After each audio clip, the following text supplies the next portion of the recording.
it's Miss Fish here. So, let's talk about creative writing, specifically creative nonfiction.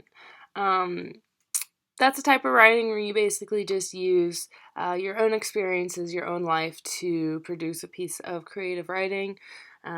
This can be in the form of poetry, in the form of short story, whatever, but it just bases your writing off of your own experiences. I just wanted to explain to you all this activity that I've done in a few classes at Virginia Tech, and I tried to do it with my high schoolers, and they wrote some really incredible pieces. They seemed to really enjoy it. So, I just wanted to share this with you all for my creative writing club, because we have taken our club to a website that we created.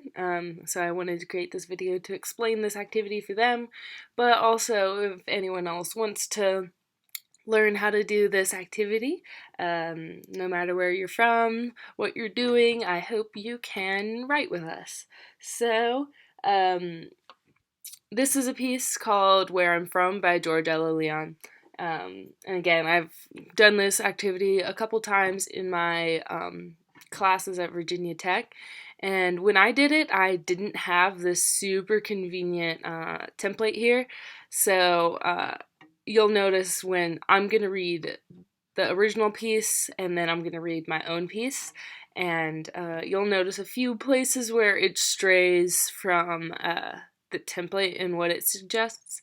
But I think both ways are a great way to approach this piece. No matter which way you approach writing this poem, you're going to create something pretty amazing. So, the original poem, Where I'm From by George Elion, it reads, I am from clothespins, from Clorox and carbon tetrachloride. I am from the dirt under the back porch, black, glistening, it tasted like beets. I am from the forsythia bush, the Dutch elm, whose long gone limbs I remember as if they were my own.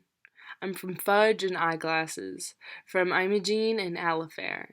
I'm from the know-it-alls and the pass-it-ons, from perk up and pipe down. I'm from He restoreth my soul, with a cotton ball lamb, and 10 verses I can say myself. I'm from Artemis and Billy's branch, fried corn and strong coffee, from the finger my grandfather lost to the auger, the eye my father shut to keep his sight.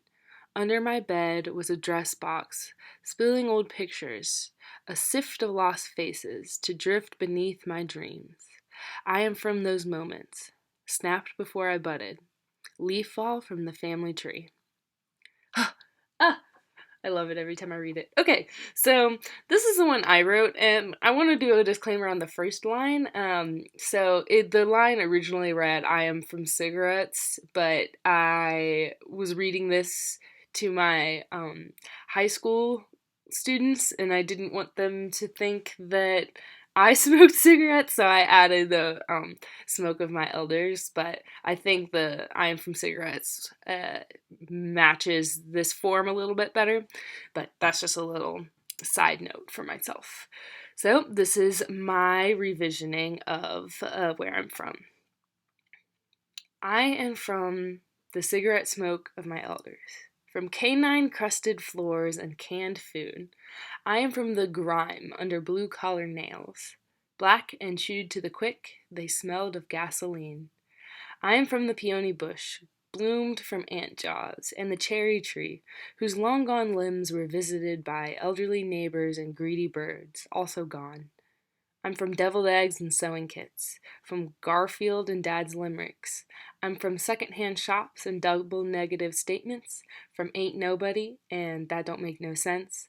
I'm from green grass and high tides forever, with guitar lessons and calloused fingertips passed on from father to daughter. I'm from Lemony Snicket and Jack London, reheated casserole and black coffee. From the mother my family lost to the aneurysm, the aided ears my grandmother lost to old age. Under my bed was dried up feces, deposited by small, loving dogs, too far under to reach, too fossilized to smell. I am from those moments, unconventional and unsanitary, a first-generation student and proud. So, this is a piece that I created where I was just reading this poem and just I tried to insert my own information. So there are a couple places, especially when you're looking at the actual template, where I stray from it. Specifically, the green grass and high tides forever.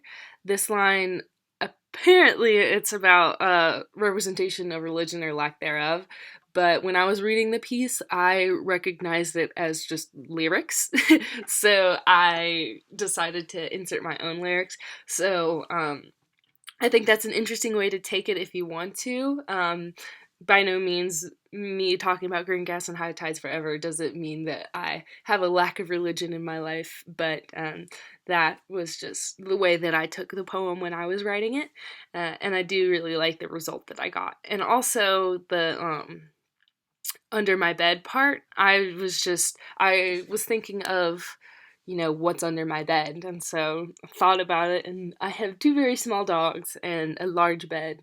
And sometimes it's very difficult to get all the way up there, under there, and clean up after them. They're very sweet dogs, but they're very defiant in going to the bathroom. They know to go to the bathroom outside, but sometimes they just choose not to, and they like to find very sneaky places. So, anyway, those are like the two major differences, I'd say. But if you read along the template, you'll probably find other places that my piece doesn't necessarily go along with the template here. But let me show the template to you real quick. And I will link this to everybody so that you can print this out yourself, or you can just look at it when you're writing your own piece. So the goal with creating this piece is to make it very vivid, very specific, because this is where you're from, and it shouldn't be relatable in the sense that there are a bunch of vague things that everyone can sort of relate to, but what makes this piece impactful is that you're creating very vivid, specific images to you, and people can relate to that not by, I don't know if everyone also has dog poop under their bed, but that's a specific thing that, you don't usually see the word feces in poetry that draws people to the piece and it makes it more interesting. So, anyway, I'm just going to go over this template real quick. So, you start, I am from specific ordinary item. Mine was originally cigarettes. This one down here was, what was it? Clothespins, yeah. I'm from product name and product name. I am from home description, adjective, adjective, sensory detail. I'm from plant, flower, natural item, description of the above item. I'm from family tradition and family trait. From name of a family member and another family member. I'm from description of a family tendency and another one. From something you were told as a child and another. I'm from a representation of religion or lack of, further description. From place of birth and family ancestry, a food item that represents your family. Another one from a specific family story about a specific person in detail. Another detail of a family member, location of family pictures, mementos, archives, line explaining the importance of family items. So, reading through this, I'm sure you could probably notice a few places that this doesn't necessarily follow that, but it's really up to you how you want to do this. I think both ways to approach it are really fun ways to do it. Maybe do both.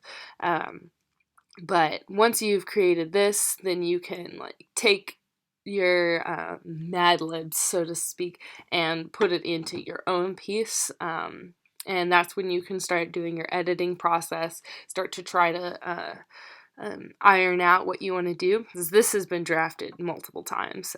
This wasn't I didn't just write it and then it was this incredibly amazing piece. Not to say that this is an incredibly amazing piece. I think it's pretty cool, but you don't have to agree with me. So yeah, that's my explanation. And here's another example of another one if you need more. Miss Vaca. Thank you, Ms. Vaca. I think she is the one who also created this template, which I very much appreciate. I believe that's all I have for you right now. So I hope you enjoy this piece. I hope you enjoy this activity, and write on.